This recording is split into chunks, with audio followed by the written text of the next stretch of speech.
A ressurreição final, parte 1, dia 3 de agosto de 2023.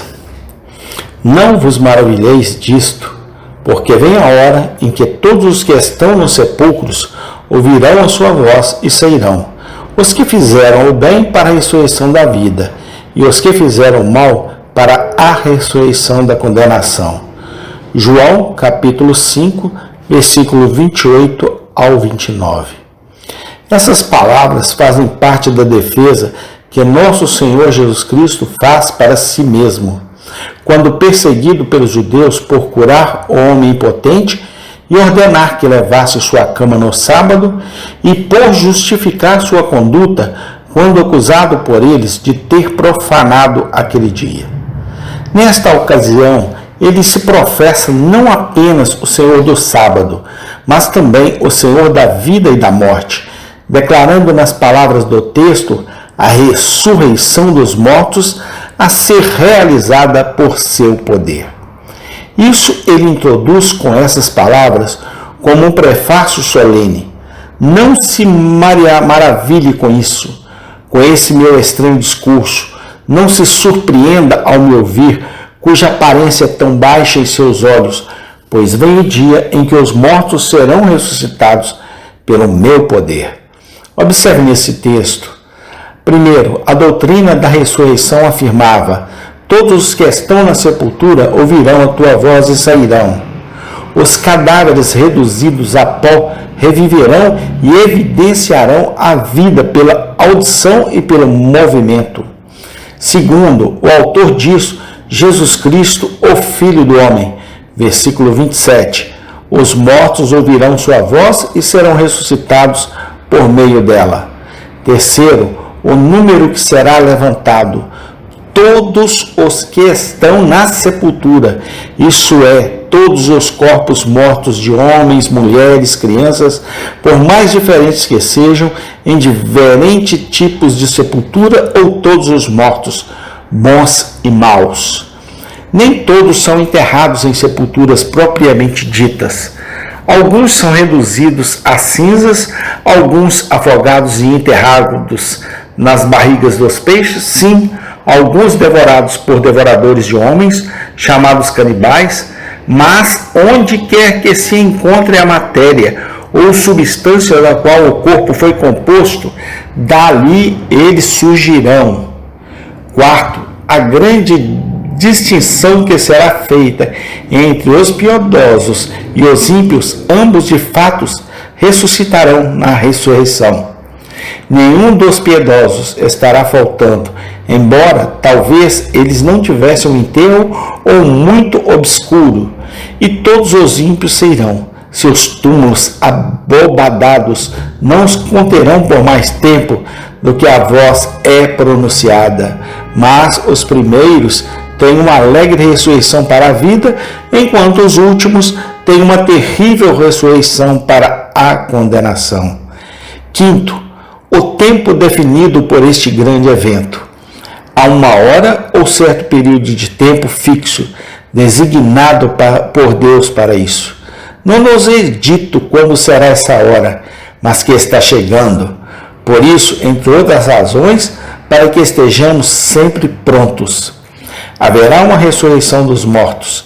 Ao discorrer sobre este assunto, vou, primeiro, mostrar a certeza da ressurreição. Segundo, vou investigar a natureza disso. Terceiro e por último, faço algumas melhorias práticas do todo. Primeiro, ao mostrar a certeza da ressurreição, evidenciarei, primeiro, que Deus pode ressuscitar os mortos. Segundo, que o fará. Quais são os dois fundamentos utópicos estabelecidos pelo próprio Cristo ao disputar com os saduceus? Mateus 22, 29. Jesus respondeu e disse-lhes: vocês erram não conhecendo as Escrituras, nem o poder de Deus. Vendo que Deus é todo-poderoso, certamente Ele pode ressuscitar os mortos. Temos exemplos dessa poderosa obra de Deus, tanto no Antigo quanto no Novo Testamento. O filho da viúva em Sarepta ressuscitou dos mortos, 1 Reis 17, 22, filho da Sunamita, 2 Reis 4, 35, e o homem lançado no sepulcro de Eliseu, capítulo 13, 21, na qual podemos observar uma degradação, sendo o segundo desses eventos milagrosos mais ilustres que o primeiro, é o terceiro que é o segundo. A primeira dessas pessoas ressuscitou quando estava recém-morta. O profeta Elias, que o ressuscitou, estando presente em sua morte. A segunda, quando ele jazia morto por um tempo considerável, ou seja, enquanto sua mãe viajava de Sunem para o Monte Carmelo. Calculou a distância de 16 milhas e voltou de lá para sua casa com Eliseu, que o criou. O último, não até que eu estivesse enterrando e o cadáver fosse lançado na sepultura do profeta. Da mesma maneira, no Novo Testamento, a filha de Jairo, Marcos 5,41, e Dorcas, Atos 9,40. Ambos foram ressuscitados quando recentemente mortos. O filho da viúva em Naim, quando o levavam para enterrá-lo, Lucas 12, 11 e 15, e Lázaro, quando pútrido na sepultura, João 11, 39 e 44. Podem os homens fazer óculos curiosos com cinzas, reduzir flores a cinzas e criá-las novamente dessas cinzas, restaurando-as sua beleza anterior? E não pode o grande Criador, que fez todas as coisas do nada, levantar o corpo do homem depois de reduzido ao pó? Se for contestados, como os corpos dos homens podem ser levantados novamente, depois que eles são reduzidos a pó e as cinzas de muitas gerações são misturadas? A Escritura e a razão fornecem a resposta. Para os homens é impossível, mas não para Deus. É absurdo que os homens neguem que Deus possa fazer uma coisa, porque eles não veem como isso pode ser feito. Quão pequena é a porção que conhecemos de seus caminhos. Quão absolutamente incapazes somos de conceber distintamente a extensão do poder onipotente e muito mais de compreender suas atuações e método de procedimento.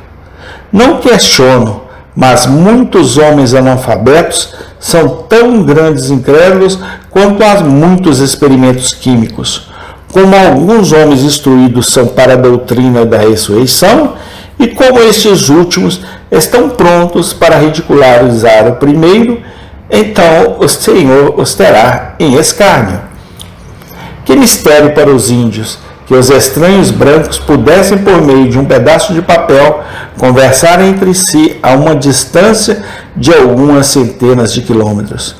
Como ficaram surpresos ao vê-los com suas armas, produzir como se fossem trovões e relâmpagos em um momento e com prazer matar homens à distância.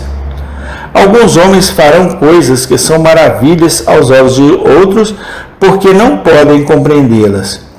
E os homens confinarão o poder infinito de Deus dentro dos limites estreitos de suas próprias capacidades superficiais, de maneira nada contrária à razão. Uma natureza inferior tem apenas uma concepção muito imperfeita do poder de um superior.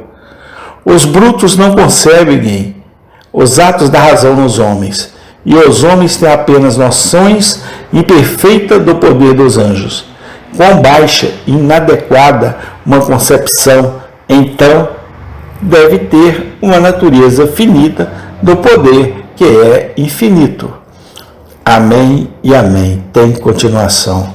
Obrigado, Deus, pelas tuas maravilhas. No nome do Senhor Jesus Cristo. Amém.